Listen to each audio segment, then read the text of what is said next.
শয়তান, কোন ইবলিস, কোন দাজ্জাল বুঝাইলো এই আমাদের মহিলাদেরকে যে রমজান মাসে শাড়ি গহনা 3 পিস জুতা সম্পূর্ণ নতুন কিনতে হয়?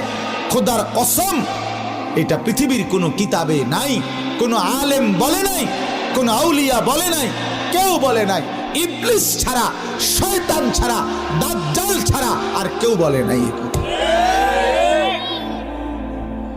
এটা দাজ্জালে বলছে, দাজ্জাল, শয়তান ইবলিসে বলছে।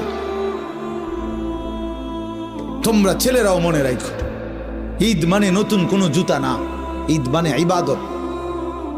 ঈদ তার জন্য খোদার কসম নবীজি বলছে ফারাহাতুন ইনদা ফিতরিহি, ঈদুল ফিতরের আনন্দ তো রোজাদারের বেটা, হারাম করে আবার ঈদের আনন্দ কি?